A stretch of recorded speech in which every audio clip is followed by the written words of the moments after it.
Hello, it's Maslow. So I'm here to do another reading for you for the full moon, see what you might be releasing, what you might be bringing in, what you're heading into after this super full moon in Pisces. I'm going to use the other die this time, and we're going to see who we're reading for. Sagittarius. It might be Sagittarius. All right, let's see kind of like what we're reading about. Ooh, there might be an X that comes into play. All right then.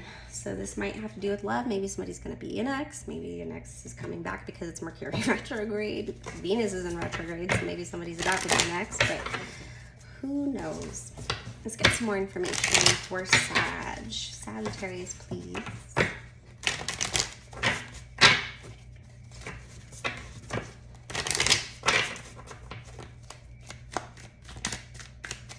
And we'll have the camera facing the cards soon. It's just I broke it right before I started. So that shows you. All right, so there's sadness here, but I'm getting like that thought of like, well, if I'm still sad, maybe that means they're sad, or maybe that means I still care or should care, or I'm doing something wrong. I feel like getting like questioning yourself with regards to a decision that was made or something that happened. We have Ace of Swords in reverse. Potentially somebody could have lied. A truth could have came out that kind of knocked you down a bit, because we have the Tower after that. The Tower is something explosive. It's unforeseen. It's chaotic, but it's not necessarily a bad thing. Sometimes we need to have Tower moments so that we move forward, so that we get out of cycles, so that we make changes. Lovers in reverse. So this could have been somebody you felt really deep connection with. It could even be somebody pretty important to you, as far as maybe a soulmate connection or somebody, but it does appear that potentially there's a separation happening here.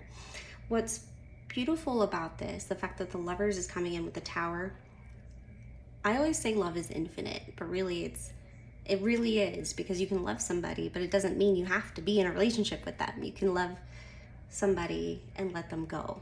And I think maybe that's the lesson here, is loving someone and letting them go. Loving yourself maybe in the process. I think the true thing, there probably wasn't reciprocation. Someone wasn't willing to give as much as the other person. It could have been a tug and pull, push and pull relationship. But I think it's important to know that like, this is where you come in, right? The feelings of, people always say it's the crying over spilled milk, but I feel like it's kind of downplaying this card a little bit. The Five of Cups in reverse. It's like you're getting over the sadness, but it's still sad. You know, it's still a grieving process. Maybe it's somebody that you wanted to help, or somebody that you just kind of lost respect for, is what it feels like with this Ace of Swords in reverse. Knight of Cups, but looks like something might be coming around the corner. So, and you might see them in a new light. So if there's somebody else that's been trying to knock at your door, you might see them a little differently after seeing the truth about this person. All right, let's get into, I'm gonna check out these love or sexual tarot. It's not really tarot, it's an oracle deck.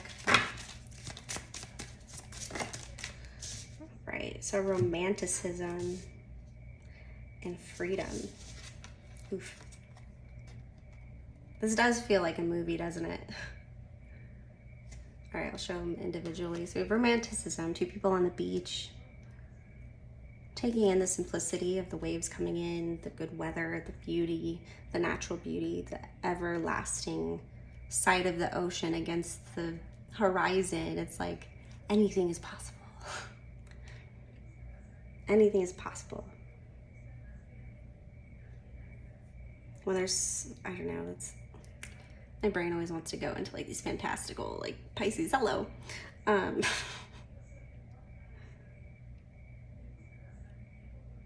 33.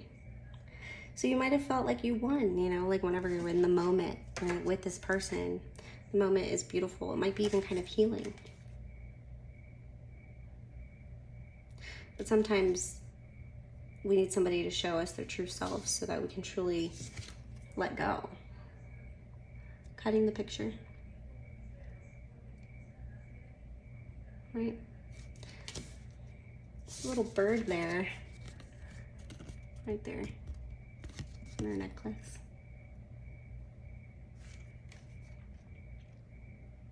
Could have known this person since you were a kid or for a very long time. That's deep. It goes deep. With the Lover's card, it always goes deep. But again, we don't have to be with somebody to love them. But sometimes we have to be away from them to love ourselves. If someone's not willing to reciprocate.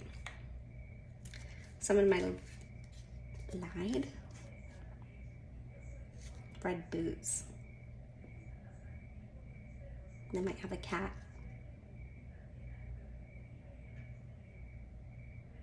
Someone was tested and they failed. Well, that's interesting. Let's do some runes for you. I got some runes for Sag. So it looks like somebody totally blasted you. So Willow in reverse, right?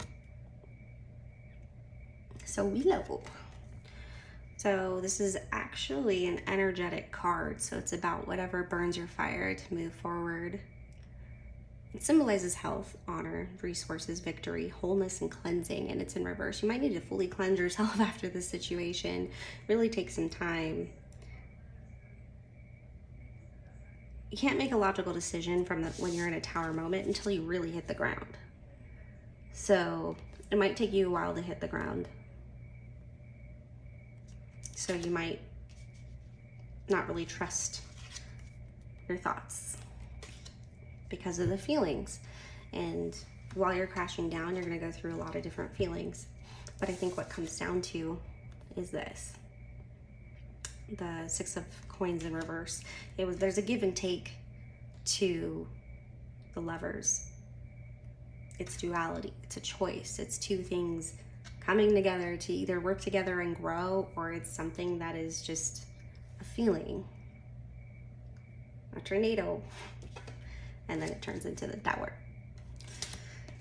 So let yourself fall, let yourself hit the ground, and then you'll get back up. Romance is around the corner. Romance, anybody can have romance, right? But fulfilling that beautiful picture takes a lot more than fancy words.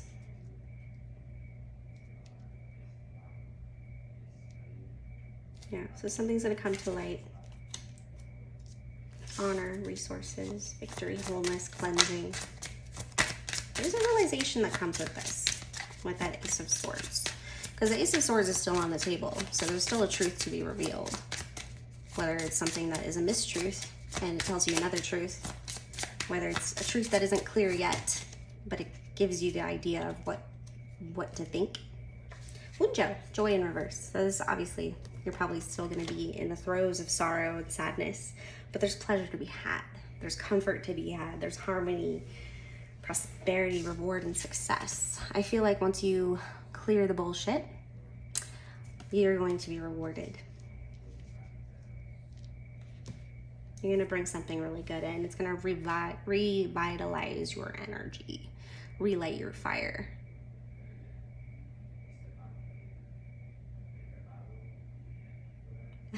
Scott, how dare you? What's that movie with the car?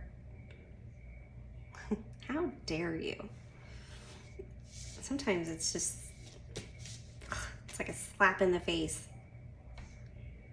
Seems like Crumbs is somebody else, but it's not. It's so much bigger, right? Breadcrumbs. To them, it's just breadcrumbs. It's easy. But then to you, maybe it's something completely different. Oof. So it might be good to clear that energy. I wish you the absolute best. Release the bullshit. I do have candles coming out. Blank slate of protection candles, which will assist in moving forward onto new venture, moving towards with the blank slate. So that way You know when you sage something and it completely clears the energy. Well, if you don't Palo Santo or do something else like white copal or anything like that, then anything can come back. Let's be intentional about our blank slate, new path. Let's clear out our own bullshit, clear out the other bullshit. But by clearing it out, by protecting yourself, you have to honor yourself. So sometimes you're gonna have to see some hard things about yourself in order to make a different move this time, right? Something like that. Anyway, thank you so much for coming over here and listening to this reading. Please hit the like button if you feel like it, and I will see you later.